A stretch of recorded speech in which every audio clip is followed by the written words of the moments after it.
ओम श्री सद्गुरुदेव भगवान की जय।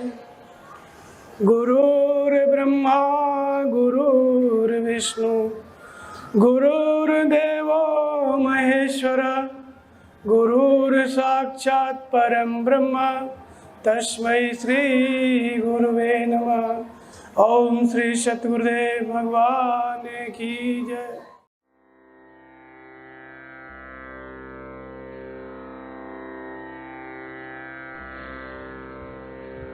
रामचरितमानस की 7 कांडों में सब में भक्ति की चर्चा की गई है और बहुत बड़े बड़े भक्त हैं जिनके नाम भी लिए गए।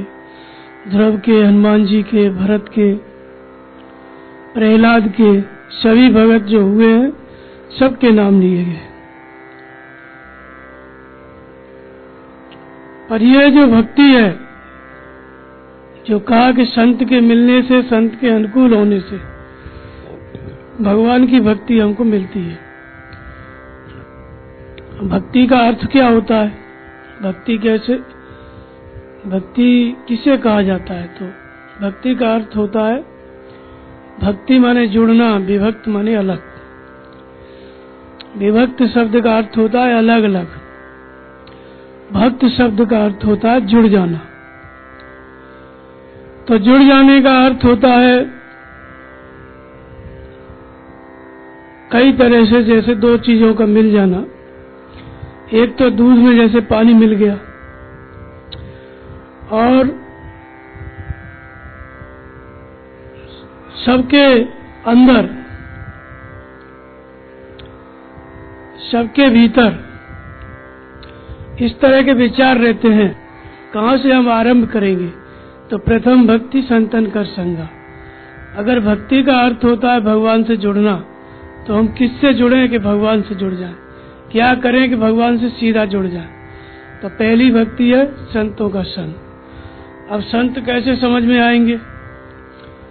संत तो धरती पे लाखों हैं, सभी अपनी अपनी संप्रदाय के संत हैं, सभी वेशभूषा पहने हुए हैं, सभी तिलक लगाया है, कोई माला पहना है, सबका अपना वेश है।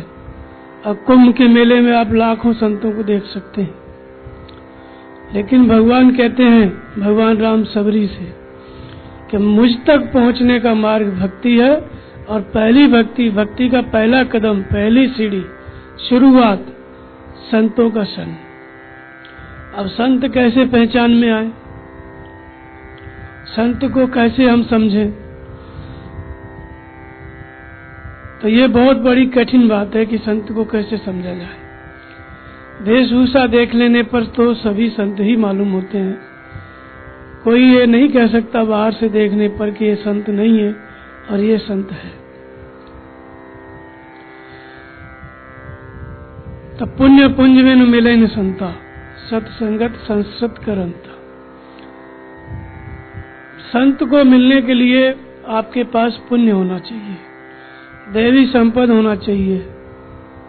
पुण्य कैसे इकट्ठा होता है? तो पुण्य एक जग में नहीं दूजा, मन क्रम वचन विप्र पद पूजा। पुण्य जो है विप्र की कृपा से मिलता है, और बिना पुण्य के संत मिलते नहीं है। और पुण्य कब अर्जित होगा? जब हम विप्र की पूजा करेंगे। अब फिर नया प्रश्न उठता है कि कौन सा विप्र है जिसकी पूजा करेंगे तो पुण्य अर्जित होगा। तो विप्र भी अब समाज में सभी, एक तो ब्राह्मण वर्ग है जिसमें शुक्ला, तिवारी, चौबे, दुबे सभी आते हैं। उनकी पूजा करने से अगर भगवान पहचान में आए संत, तो उनके यहाँ तो सभी लोग जाते आते हैं। आज तक उन्हीं लोगों की पूजा करता रहा समाज, लेकिन किसी को संत तो नहीं मिले। तो विप्र का अर्थ होता है ब्रह्म के परायण। ऐसा महात्मा जो कभी ब्रह्म के परायण है या रहा हो और किसी जन्म में आपने उनकी सेवा की हो। ऐसा महात्मा जो ब्रह्म चिंतन में लगा हुआ है, परमात्मा के चिंतन में लगा हुआ है, ब्रह्म के परायण है, और किसी जन्म में आपने उनकी सेवा की है, तो इस जन्म में आपको संत पहचान में आ जाएंगे। ज्यादा कठिनाई संत को पहचानने में आपको नहीं होगी, अनायास मिल जाएंगे, समझ में भी आ जाएंगे, जुड़ भी जाओगे, आप संत की सेवा भी करने लगोगे, ज्यादा दिक्कत नहीं होती। तो जो पिछला पुण्य होता है वही महापुरुष के दर्शन सबसे पहले करते हैं, सबसे पहले उनसे जुड़ते हैं। कौन सा पिछला पुण्य? जिसने कभी किसी महात्मा की सेवा की हो, सबसे बड़ा पुण्य यही है। तो फिर वही महात्मा की सेवा, वही पुण्य का काम आगे आपको सेवा अधूरी रहेगा, इसलिए पूरा करने के लिए फिर संत के पास प्रेरित करेगा, पहुंचा देगा। तो एक तो इस विधि से संत मिलते हैं। दूसरा क्या तरीका है संत मिलने का? तो संत विशुद्ध मिले परते ही राम कृपा कर चितवा जेहि। राम अर्थात परमात्मा जिसके ऊपर सीधी कृपा करे, तभी विशुद्ध संत तत्वदर्शी महापुरुष उसको मिल सकते हैं। तो राम ही कृपा क्यों करेंगे हमारे ऊपर? कुछ हमको करना पड़ेगा कि वैसे ही कृपा करेंगे? तो मन क्रम वचन छाण चतुराई भजत कृपा करिए रघुराई। मन क्रम वचन से छल कपट छोड़ करके केवल उनका भजन करो। कैसे भजन करें? समर्पित होकर के। कहाँ पे समर्पित होकर के? राम कहाँ पर है? क्या किसी मंदिर में जाके पूजा करें? तो बोले नहीं, राम ब्रह्म व्यापक जग जाना। राम कण कण में व्याप्त है, आपके सबके हृदय में है। जो कण कण में व्याप्त है, इसलिए उसी राम का एक नाम क्या है? ब्रह्म। वो ब्रह्म, वो राम रहता कहाँ है? तो व्यापक ब्रह्म एक अविनाशी सच्चेतन घन आनंद राशि अष्प्रभ हृदय अक्षत विकारी। ऐसा राम परमात्मा आपके सबके मन में रहता है। तो हमारे मन में जो राम है, परमात्मा है, उसके प्रति श्रद्धा स्थिर करके उसका हम भजन करें। यदि संतों को पहचानना है तो अपने अंदर ईश्वर के प्रति समर्पित होकर के और भजन करें। भजन कैसे करें? तो नाम निरूपण नाम जितन से सो प्रगटत जी मूल रतन से। श्रद्धा हृदय में स्थिर करें। कौन से राम में? जो आपके अंदर है। सबके और अंदर बसो जानो भाव को भाव। कहाँ रहते हैं भगवान? सबके हृदय में रहते हैं। कब अच्छा सोच रहे हो, कब बुरा सोच रहे हो, सब जानते हैं। सब जानते हैं तो बुरा सोचता है तो आदमी को रोकते क्यों नहीं है? तो रोकते इसलिए नहीं है क्योंकि हम अभी उनके प्रति समर्पित नहीं हुए। जिस दिन से आप समर्पित हो जाओगे उसी दिन से भगवान रोकने लगेंगे कि ये सही है, ये गलत है। तो हृदय में श्रद्धा स्थिर करो और फिर उनके नाम का जप करो। जैसे राम राम अपना बैठ करके जवान से जपो। राम शब्द का जप करो चाहे ओम शब्द का जप करो, एक ही अर्थ है दोनों का। तो राम कृपा करेंगे तो संत पहचान में भी आ जाएंगे, मिल भी जाएंगे। राम कैसे कृपा करेंगे? जब अपने अंदर वाले राम पे हमारी श्रद्धा स्थिर होगी। श्रद्धा स्थिर करके नाम का जप करेंगे, उनका बार बार स्मरण करेंगे, तब जा करके भगवान कृपा करेंगे। कृपा करेंगे तो क्या कृपा करेंगे? वे संत की पहचान दे देंगे। संत की पहचान दे देंगे। नाम का जप आप करोगे, पुण्य अर्जित होगा, भगवान की प्रेरणा काम करेगी। संत कहाँ है, सदगुरु कहाँ है, आप अपने आप वहाँ पहुँच जाओगे। फिर उन संत के पास मिल करके जो आगे वाली बात है, जो राम ने अभी नहीं बताई, उस बात को वो संत आपको बताएंगे, जिनके पास राम प्रेरणा करके आपको भेजेंगे। तो संत मिल गए, पहचान में आ गए। इन्हीं संत को कहा गया है कि मिले जो संत होय अनुकूला भगत तात अनुपम सुखमूला। भगवान की प्रेरणा से, कृपा से जो संत मिलते हैं और ऐसे संतों के पास आप जाते हैं और उनकी सेवा करते हैं और वे अनुकूल हो जाते हैं, तब भक्ति आपके अंदर रिले हो जाती है, संचालित हो जाती है, प्रकट हो जाती है, जम जाती है। जैसे जमीन में अपना बीज डालते हैं हम और अपने आप वो बीज जो है जमने लगता है, ऐसे ही संत के संग से भक्ति पैदा हो जाती है व्यक्ति के अंदर। क्योंकि संत क्या है? संत वो चीज है जो भक्त हो चुका है, जो भगवान से पूरी तरह जुड़ चुका है, उसका नाम संत है। हम कौन है? हमें उस भगवान से जुड़ना है, इसलिए हम संत से जुड़े। वो भगवान से जुड़े हुए हैं, हमको भगवान से जुड़ना है। तो हम उनसे जुड़े, उनसे उनकी सेवा करें, उनकी बात माने। तो प्रथम भक्ति संतन कर संगा। संत पहचानने में आ गए, उनका संग करो, उनका दर्शन करो, उनका जो बात बोलते हैं उस पर अमल करो, उसको समझो और उस पर आचरण करो। तो यहाँ से आपकी भक्ति शुरू हो जाएगी, अर्थात आप भगवान से जुड़ने लगेंगे। संत से आप जुड़ गए तो भगवान से जुड़ गए। कौन से संत से? जो भगवान ने हृदय से प्रेरणा करके आपको बताया है, उस संत से। सब संतों से जुड़ने पे भगवान से नहीं जुड़ोगे, तब तो सारी दुनिया संतों से जुड़ी हुई है, सबको भक्ति मिल जानी चाहिए। लेकिन संत से जुड़ने का अर्थ है कि जिस संत को भगवान ने प्रेरणा करके आपको समझाया है, विश्वास दिलाया है, उस संत की आप सेवा करेंगे, उससे जुड़ेंगे, तब आपकी भक्ति शुरू होती है। तो प्रथम भक्ति संतन का संगा, यहाँ से संतों का संग हो गया, भक्ति की शुरुआत हो गई। दूसरा स्तर क्या है भक्ति का? संतों का संग हो जाएगा, इसके आगे भक्ति कहाँ पहुंचेगी? फिर हम कौन सी दूसरी सीढ़ी पे पहुंचेंगे, दूसरे पायदान पे पहुंचेंगे? तो दूसरा रत्नम कथा प्रसंगा। जब संतों का संग मिलेगा आपको, तो भगवान की कथा सुनने को मिलेगी, जो सत्संग मिलेगा, प्रवचन मिलेगा। सत्संग का अर्थ ये नहीं है कोई भी भागवत बोल दिया, राम कथा बोल दिया, देवी पुराण बोल दिया, ये सत्संग नहीं है। सत्संग का अर्थ होता है सत्य क्या है ये बात समझ में आना चाहिए, और फिर उसका संग करना। पहली बात तो क्या है, सत्संग जो होता है, जो वार्ता होती है, हम बोलते हैं, आप सुनते हैं, इस वार्ता का अर्थ है, इस सत्संग का अर्थ है कि आपको सत्य समझ में आना चाहिए। आपको ये लगना चाहिए कि ये सत्य है, ये असत्य है, इसको पकड़ो, इसको छोड़ो, ये भगवान है, ये माया है, इसकी पूजा करना, इसकी नहीं करना, ये बातें साफ हो जानी चाहिए। ये ऐसा सत्संग मिलता है संतों से। तो दूसरा रत्नम कथा प्रसंगा, जब ऐसी बात सुनने को मिलती है तो उनकी बात में लोगों की रुचि होने लगती है। जब हमारी रुचि होने लगी उनकी वार्ता में, तब ये सत्संग का, भक्ति का दूसरा पायदान है। तो आप भक्ति की दूसरी श्रेणी में चले गए। दूसरी रत्नम कथा प्रसंगा, गुरुपद पंकज सेवा, तीसरी भक्ति हमारी। अब तीसरी भक्ति का पायदान क्या है?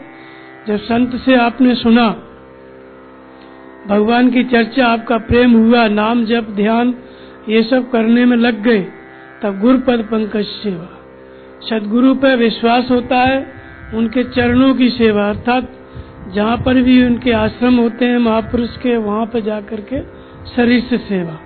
तो ये गुरुपद पंकज सेवा। पहले संत, फिर भगवान की कथा, फिर गुरु। ऐसी बात क्यों? पहले संत पे विश्वास होता है। संत जब मार्ग बताते हैं, नाम जप करो और सेवा करो, तो उसके बाद सदगुरु पे विश्वास हो जाता है। सदगुरु और संत में ज्यादा अंतर नहीं है। सदगुरु पहुंचा हुआ संत है, और जो संत है वो साधक भी हो सकता है। जैसे एक महापुरुष के सानिध्य में अनेकों संत होते हैं, तो संत जो शिष्य हैं उनके, उनको भी कहते हैं, और सदगुरु को भी संत कहते हैं। तो संत जो है, सदगुरु है, उसका भी नाम है, पूर्ण संत है। और जो साधक है वो भी संत है, वो भी पूरा नहीं है, लेकिन आपको साधक का भी संग मिल जाएगा तो भी उससे मार्गदर्शन मिलेगा और सदगुरु के प्रति विश्वास होगा। तो गुरु पर विश्वास हो गया, समझ में आ गया कि यही हमारे गुरु महाराज हैं, तो उनके चरणों का ध्यान करो, स्मरण करो। रामायण में कहा गया, जैसे आरंभ में ही, श्री गुरुपद नख मणिगण ज्योति सुमृत दिव्य दृष्टि होती। तो गुरुपद पंकज सेवा, तो एक तो सेवा आश्रम में आप करते हैं, ये भी उनके चरणों की सेवा है। और दूसरा क्या होता है, सेवन करना। जैसे डॉक्टर बोलता है इस दवा का सेवन करो ठीक हो जाओगे, ऐसे ही मन से गुरु के चरणों का सेवन करना, ध्यान करना, स्मरण करना, ये उनके चरणों की सेवा है। लेकिन कब? ऐसा गुरु तो मिलना चाहिए जिसके चरणों के ध्यान से दिव्य दृष्टि आ जाए। वो कब मिलेगा? जब संत के संग करोगे, भगवान की बात सुनने को मिलेगी, विश्वास होगा, तब सदगुरु मिलेंगे। सदगुरु मिल गया, उन पर भी विश्वास भगवान करा दिए, तो उनके चरणों का ध्यान, ये गुरुपद पंकज सेवा। तो इसी गुरुपद पंकज सेवा, इसी गुरु के ध्यान से क्या होता है कि श्री गुरुपद नख मणिगण ज्योति सुमृत दिव्य दृष्टि होती है, दिव्य दृष्टि का संचार हो जाता है। तब विश्वास हो जाता है कि हमारा गुरु सदगुरु है। जब चरणों का ध्यान करने लगो तो आप भूत भविष्य वर्तमान स्वप्न में देखने लगोगे, ये घटना घटने वाली है, ये हो सकता है, ये स्थिति है, ये सभी जानकारी गुरु के चरणों के ध्यान करने वाले व्यक्ति के लिए मिलती है। तो गुरुपद पंकज सेवा, तीसरी भक्ति अमान, चौथी भक्ति। तब गुरु के चरण मिले, गुरु पर विश्वास हुआ, लेकिन अब जब गुरु के चरणों का ध्यान आप करने लग गए तब वहां पर कौन सा भगवान का जो गुणों का गान सुनने को मिलता है। तो चौथी भगति मम गुण गण करें कपट तज गान। यहाँ पे क्या मिलता है, जब गुरु के चरणों का ध्यान करेंगे तो भीतर से भगवान की जागृति होगी, ईश्वरीय गुण प्रकट होंगे, देव दृष्टि की जागृति होगी। तो भगवान जो भीतर से बताते हैं, फिर चौथे स्तर में साधक उनका मनन चिंतन करने लगता है, उनका गान करने लगता है। जैसे स्वप्न चालू हो गए, अंग फड़कन चालू हो गई, भगवान की गुरु महाराज भीतर से प्रेरणा करने लगे। ये क्या है, चौथी भगति मम गुण गण करे कपट तज गान। इन गुणों का गायन करने लगते हैं। हमने ये देखा, भगवान ने ये बताया, इस खतरे से बचाया, ऐसा होने से रुक गया। ये सब भगवान की प्रेरणा, भगवान के जो गुण भीतर प्रकट हो जाते हैं, उनका साधक मनन चिंतन करने लगता है और उनको बताने लगता है कि भगवान ने ऐसा ऐसा विश्वास दिलाया, भगवान ने बताया ये सही है, ये गलत है। तो ये बात चौथे स्तर में, भक्ति के चौथे स्तर में जब आप पहुंचोगे तो भगवान की बातें आपको समझ में आने लगेंगी और उन बातों को आप दूसरे को ही बताने लगोगे। तो दूसरे लोग कभी सुनते हैं, कभी मजाक उड़ाते हैं, क्या बोलता है, कुछ समझ में नहीं आता है। जो भगवान बता रहे हैं और बोलेगा भगवान ने ये बताया, स्वप्न में ये अंग फड़कन में सब बताएगा, तो जो व्यक्ति नहीं जानता है इस चीज को, वो नहीं समझ पाएगा कि ये क्या बोल रहा है और उसको विश्वास भी नहीं होगा। तो चौथी भगति मम गुण गण करें कपट तज गान। कपट का त्याग करके भगवान के गुणों का गायन करता है चौथे स्तर में। पंचम भजन सुवेद प्रकाशा मंत्र जाप मम दृढ़ विश्वास। जब भीतर से अनुभव मिलने लगा, कुछ साधक समझने लगा, तब मंत्र जाप मम दृढ़ विश्वास। मंत्र क्या है, वही नाम का जप जो आप शुरू किए थे, राम राम या ओम ओम, किसी एक शब्द का जप जो शुरू किए थे, वही शब्द वही नाम अभी मंत्र बन जाता है। भगवान की प्रेरणा समझ में आने लगी, स्वप्न अंग फड़कन समझ में आने लगा। उसके बाद फिर क्या होता है, ये जो नाम का जप हो रहा था इसमें विश्वास बढ़ जाता है, क्योंकि जो नाम हम जप रहे हैं, जिस परमात्मा का नाम जप रहे हैं, राम अथवा ओम, और वो हमारे अंदर से प्रकट होकर के, जिसका हम नाम जप रहे हैं, वो प्रकट होकर के बोलने लगता है, समझाने लगता है। तो साधक का विश्वास बढ़ जाता है। किस बात पे, नाम जप पे, कि जो नाम जप कर रहे हैं अवश्य ही भगवान का नाम जप है, तभी तो भगवान बता रहे हैं, ऐसा विश्वास हो जाता है। तो पंचम भजन से वेद प्रकाशा मंत्र जाप मम दृढ़ विश्वास। विश्वास दृढ़ हो जाता है और वो साधारण नाम था जिसको जवान से जपते थे, वह नाम अब जो है मंत्र की श्रेणी में आ जाता है। मंत्र नाम को कब कहते हैं, जब छोटे से नाम में हमारा मन रुक जाता है। तब कैसे रुक जाता है, रा और म के बीच में कबीरा रहा लुकाए। संत कबीर कहते हैं कि रा और म इतने छोटे शब्द के अंदर कबीर जाके छुप गया, बैठ गया। कैसे बैठ सकता है आदमी इतना बड़ा 3.5 हाथ का, और राम एक छोटे शब्द में कैसे आ जाता है। वास्तव में जहाँ पे हमारा मन रहता है वहीं पे हम रहते हैं। आप छोटे शब्द के अंदर ही रहते हैं हमेशा। ये भले ही 3.5 हाथ का शरीर है, लेकिन मन में तो किसी एक बात पे विचार चलता है, एक शब्द पे विचार चलता है, उसी में ही शरीर घूमता है कि नहीं। जैसे आपको मकान बनाना है, तो मकान एक छोटा सा शब्द है। अब दिन रात आपका ये 3.5 हाथ का शरीर ना उसी मकान का चक्कर मारता रहेगा, और मन में क्या है, छोटा सा शब्द है, मकान बनाना है, उसी में शरीर घूमेगा, उसी में अंदर घुस गया, उसी में लीन है एकदम काम में। दुकान पे जाते हो, ड्यूटी पे जाते हो, छोटा सा शब्द है नौकरी, ड्यूटी, तो ये पूरा शरीर वो छोटे शब्द में समा गया कि नहीं, पूरा मन उधर ही लगा। ऐसे ही रा और म, जब राम राम आप जप रहे हैं, जपते जपते राम का नाम इतना सूक्ष्म हो गया कि श्वास आई तो राम, गई तो राम, जब अंदर आई तो रा, बाहर आई तो म, या ओम जपते हो तो अंदर आई तो ओ, बाहर आई तो म, या अंदर आई तो ओम, बाहर आई तो ओम, ऐसे किसी भी ढंग से आधा आधा जपो चाहे पूरा पूरा जपो, कुल मिला के मन को लगाना उद्देश्य है। ये नाम जपने का उद्देश्य क्या है कि मन केवल नाम को सुने, दूसरी बात न सोचे। तो राम का अर्थ होता है जो आपके हृदय में रमण करता है, ओम क्या है, जो आपके अंदर निवास करता है, एक ही बात है। तो इस रा और म के बीच में कबीरा रहा लुका है। जब नाम जपते जपते श्वास में चला गया, मन इस रा और म के बीच में रुक गया, तब आप जो है आपका शरीर भी उसी न रा और म के बीच में स्थिर हो जाता है, शांत ध्यानस्थ हो जाता है, समाधि में चला जाता है। फिर आपको शरीर का भान नहीं रहेगा। अगर नाम जप में मन रुक गया तो एक मिनट के लिए आपको पता ही नहीं चलेगा कि आप हैं कि नहीं, शरीर का कोई भान नहीं रहेगा। तो ये है मंत्र का जप। जब नाम में मन रुकने लगे हमारा, तब यही साधारण नाम क्या होता है, मंत्र होता है, अर्थात ईश्वर प्राप्ति का उपाय बन जाता है, पापों को नष्ट करने लगता है, समाप्त करने लगता है। जब तक नाम मंत्र नहीं बनता तब तक ये पापों का नाश नहीं करता। जब यही नाम मंत्र बन जाता है तो ये पापों का नाश करने लगता है। जैसे नारद जी ने भगवान से प्रश्न किया कि यद्यपि प्रभु के नाम अनेका, शुद्ध के सबल प्रबल एकते एका, यदि भी भगवान के बहुत सारे नाम हैं और वेद कहते हैं सब एक से बढ़कर एक है, लेकिन नारद जी ने कहा कि राम सकल नामन्ते अधिका, मेरे सामने ये जो राम नाम मैं जपता हूँ ये सभी नामों से अधिक होकर के मुझे मिले, ये वरदान आप मुझको दो। तो राम सकल नामन्ते अधिका, हो नाथ अगन बधिका, पाप रूपी पक्षियों को मारने के लिए शिकारी हो जाए, ऐसा ये नाम, राम का नाम जो मैं जपता हूँ सबसे बढ़ जाए, सबसे बढ़कर के श्रेष्ठ हो जाए।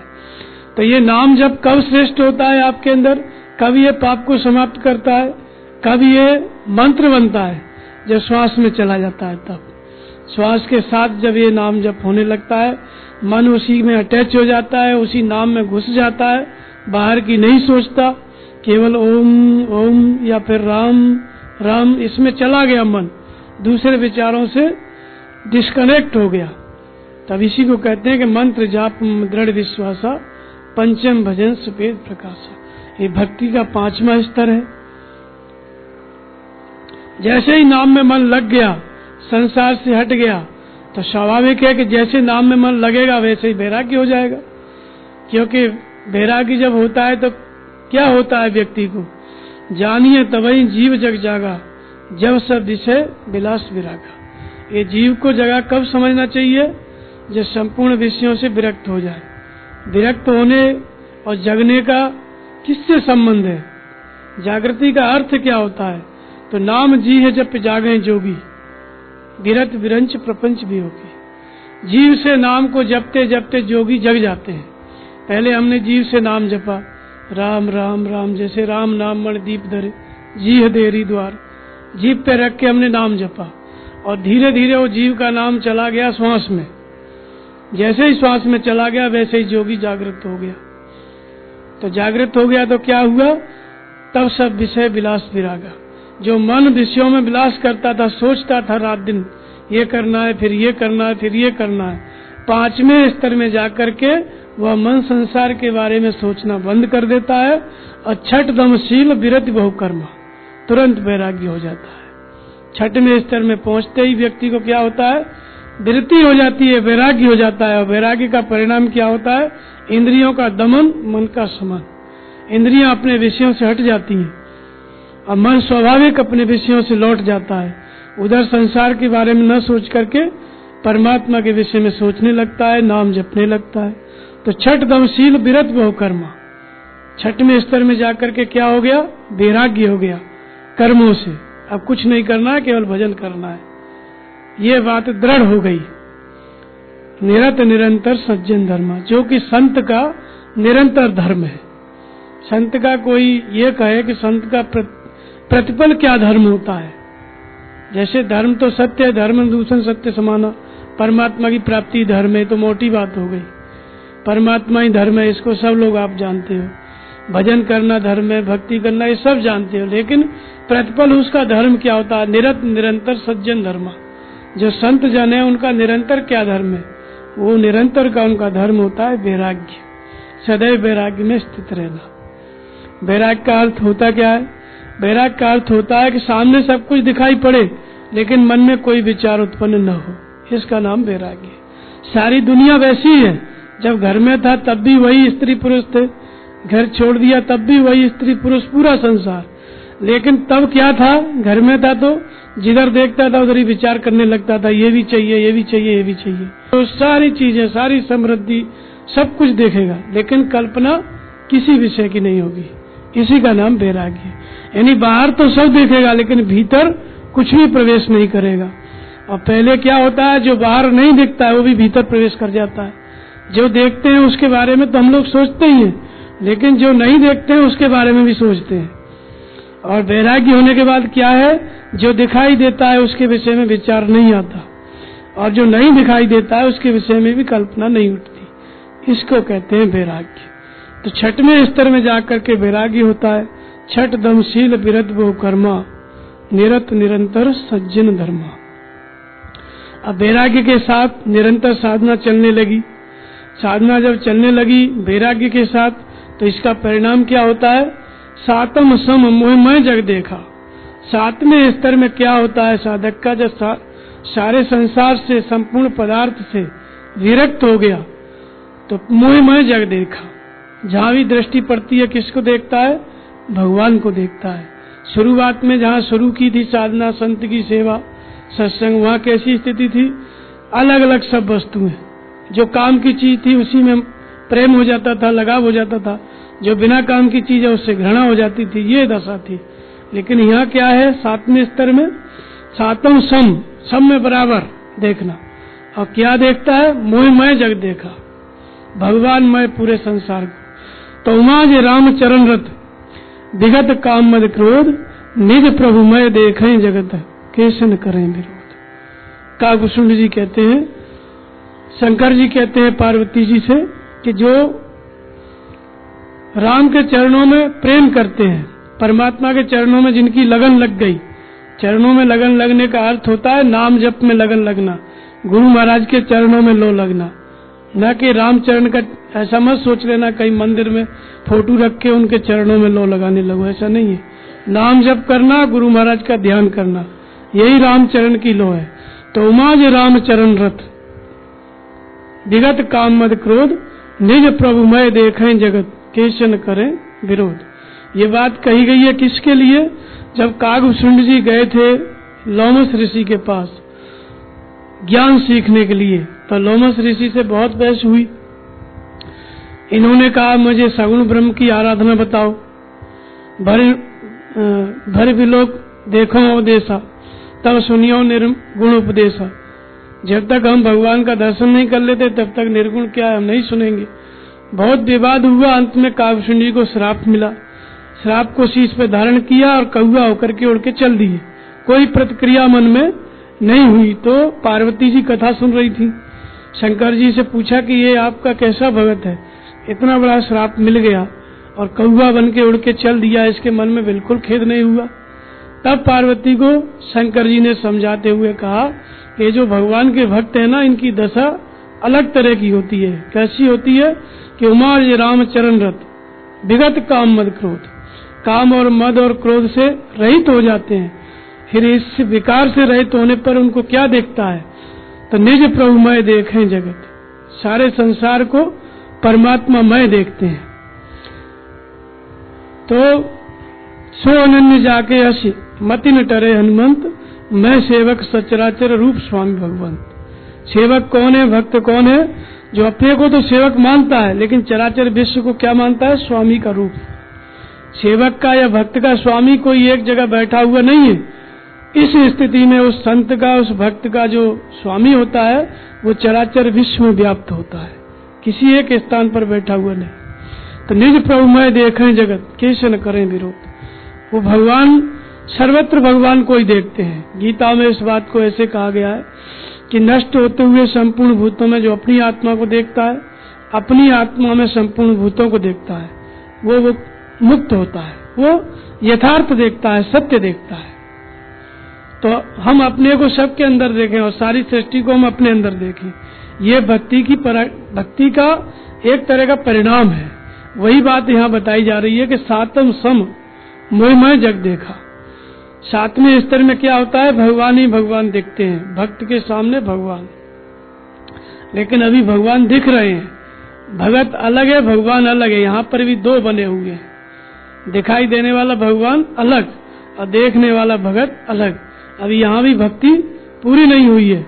इसके आगे तुलसीदास जी ने इस स्थिति में जब तुलसीदास पहुंचे तो उन्होंने लिखा है रामायण में कि स्वर्ग नरक अपवर्ग समाना, जहां तहां देखे धरे धनवाना।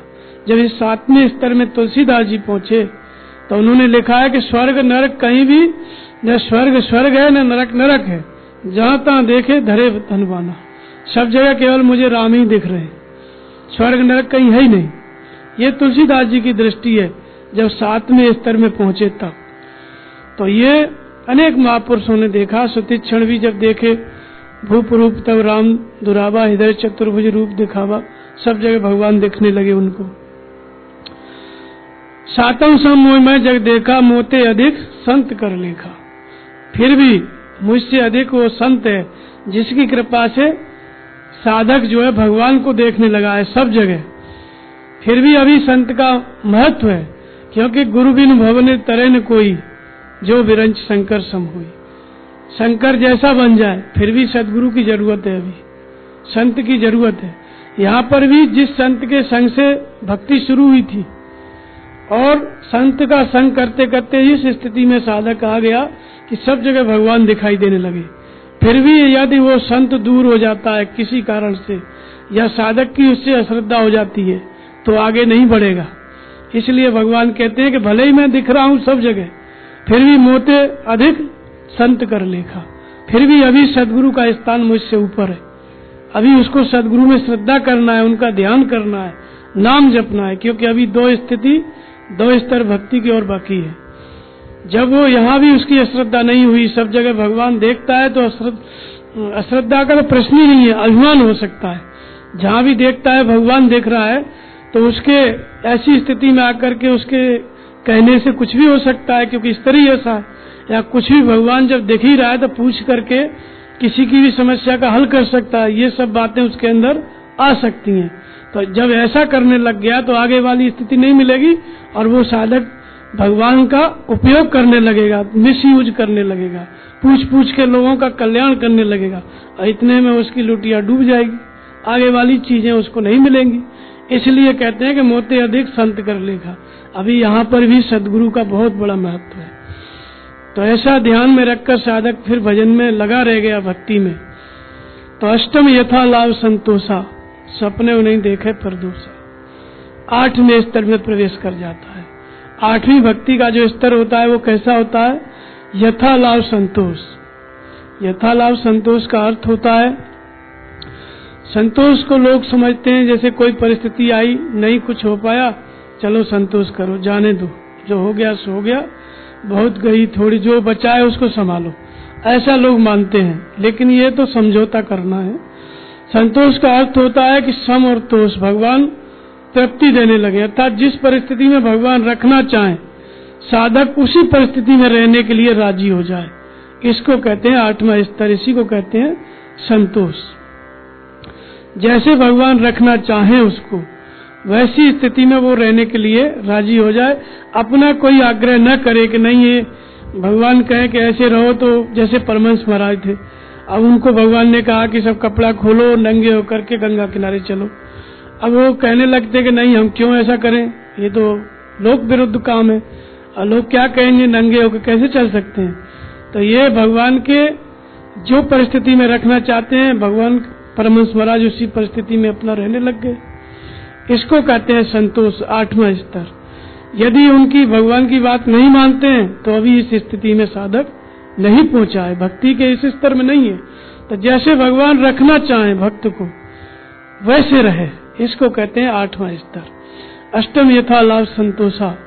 इस स्थिति में और क्या गुण होता है उसके अंदर, कौन सी उसकी अनुभूति होती है और कैसी उसकी दृष्टि होती है। सपने नहीं देखे परदोषा, स्वप्न में भी उसको भगवान के अंदर दोष नहीं दिखता है। दूसरे व्यक्ति के अंदर दोष देखने की बात नहीं है यहाँ पे। दूसरे व्यक्ति के अंदर तो महापुरुष या किसी संत के पास जाओ जो इतनी ऊंचाई पर है तो वो कहेगा ही भाई तुम ये हो तुम वो हो, और वो आया ही इसलिए है कि वो अपने दुर्गुण बताए और साधु उसको समझाए, उसके बाद उसको बताए ये चलना ये कमी है। तो दूसरे व्यक्ति में दोष तो देखना, इतने बड़े महापुरुष का वो दोष नहीं देख रहा है, उसका सुधार कर रहा है। लेकिन किस में नहीं देखता है? सपने में नहीं देखे पर दोषा, प्रकृति से परे आत्मा है, परमात्मा है, सदगुरु है, उसमें कभी दोष नहीं देख सकता है। यह स्थिति उसको प्राप्त होती है क्योंकि साधना करते करते, इसलिए वो कभी भगवान के अंदर दोष नहीं देखता है और अपनी आत्मा में भी दोष नहीं देखता है, दूसरे के अंदर भी दोष नहीं देखता है। सपने में नहीं देखे पर दोषा बहुत ऊंचा स्तर भक्ति का है। इसके आगे है नवम सरल सब सन छलहीना मम भरोस ही हर्षन दीना। ये भक्ति का नौवां और अंतिम स्तर है। नवम सरल, सरलता आ जाना, जिसको कहते हैं परमहंस। अब जैसे 1 साल का बच्चा है, उसको कुछ पता नहीं है, बहुत सरल है, ऐसे ही सरलता आ जाना, अच्छे बुरे का कोई ज्ञान नहीं है उसको। ऐसे ही परमहंस स्थिति में जब पहुंच गया तो सरलता आ जाती है। इसी को कहा गया है नौवां स्तर। नवम सरल सब सन छलहीना, छलहीनता आ जाती है। और मम भरोस ही हर्षन दीना, न किसी बात का हर्ष होता है न दीनता होती है। और किसके भरोसे हो जाता है? पूरी तरह परमात्मा के प्रति समर्पित। अर्थात कहने का अर्थ ये है कि उस शरीर में केवल भगवान ही काम करने लगते हैं, भक्त का अस्तित्व समाप्त। भक्त जो है पूरी तरह भगवान में विलीन हो जाता है, उसके शरीर में भगवान ही विराजमान हो जाते हैं, भगवान ही उसको चलाते उठाते बैठाते हैं, सारा काम कराते हैं। खाना पीना उठना बैठना चलना सोना सब कुछ भगवान की प्रेरणा से हो जाता है। तो भगवान की जो प्रेरणा है उसके अधीन उसका शरीर, उसका मन भगवान की प्रेरणा के अधीन हो जाता है। इसलिए कहा गया है मम भरोस, केवल भगवान की बात पे भरोसा रहता है। ऐसे महापुरुष को और किसी की बात पे भरोसा नहीं रहता है।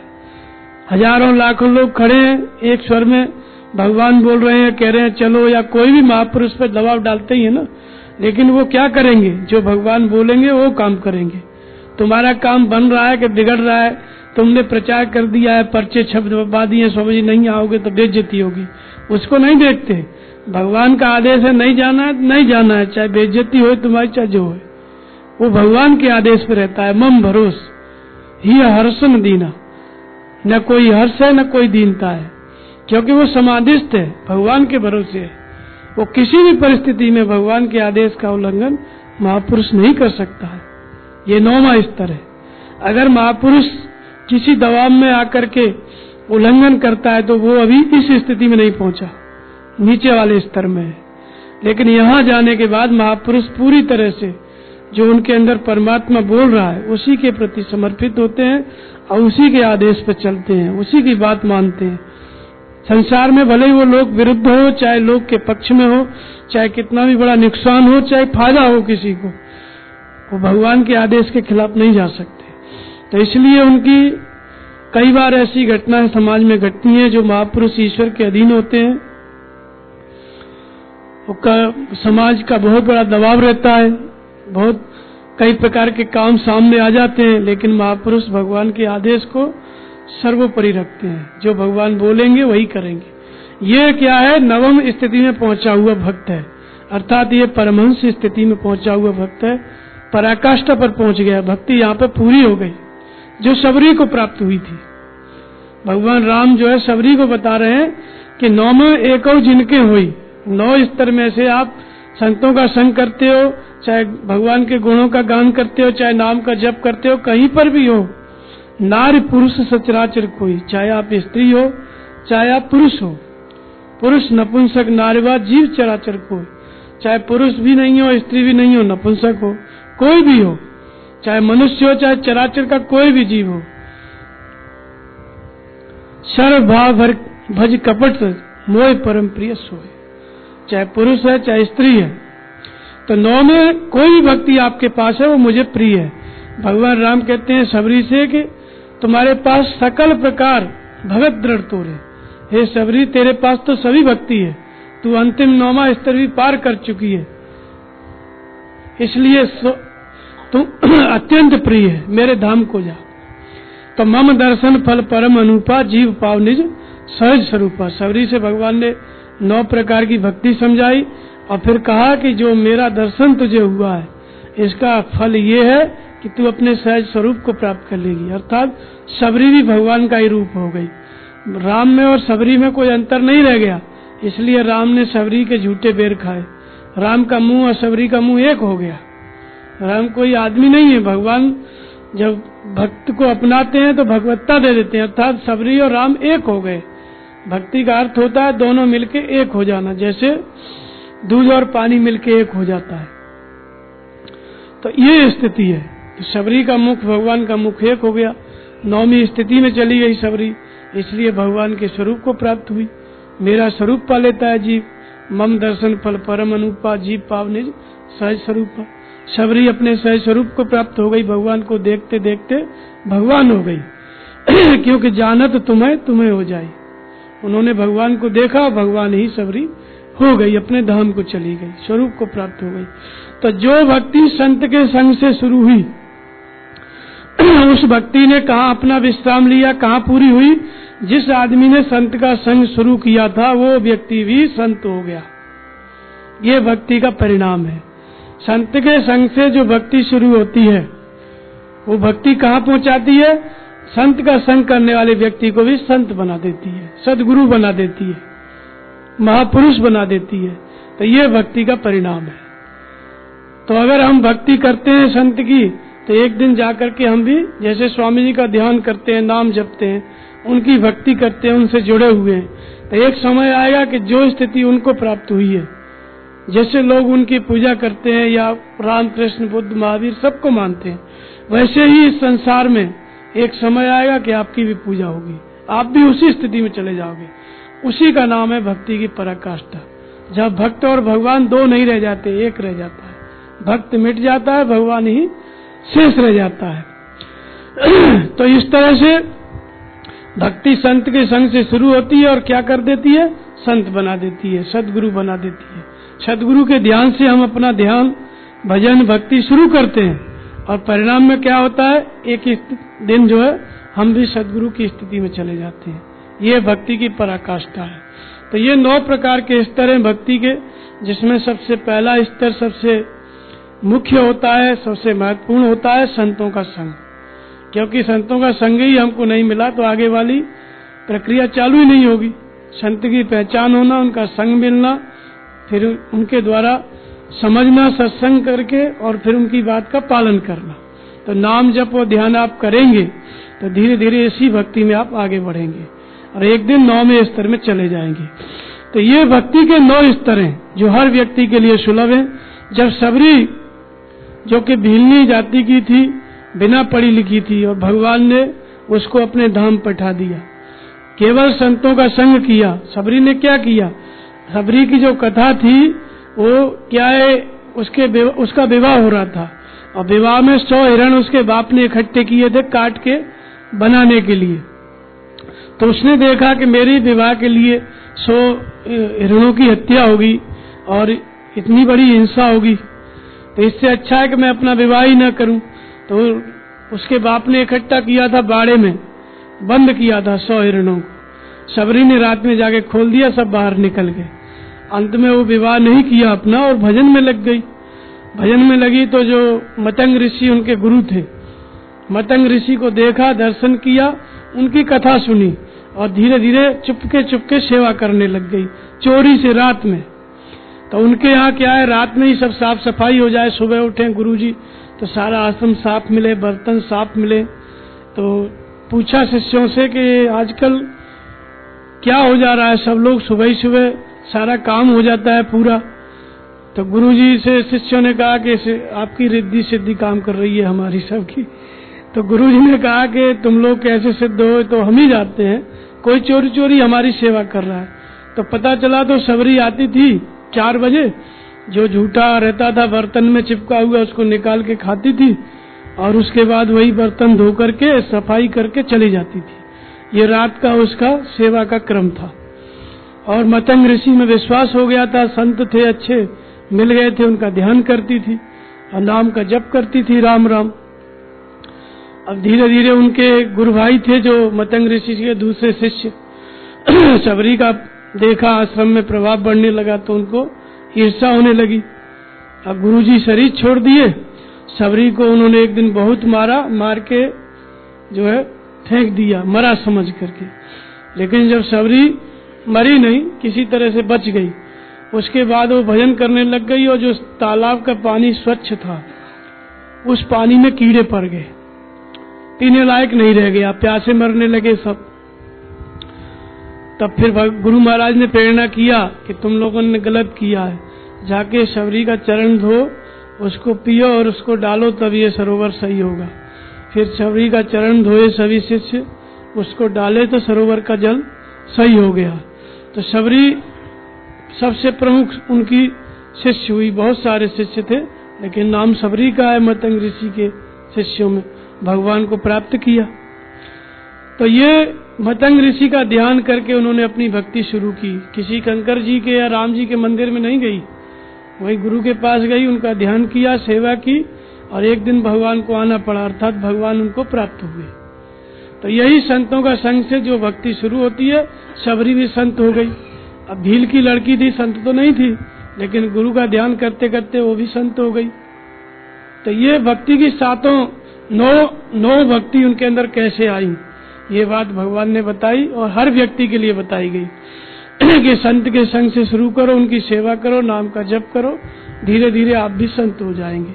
ये भक्ति की पराकाष्ठा है। बोलिए श्री गुरुदेव भगवान की जय।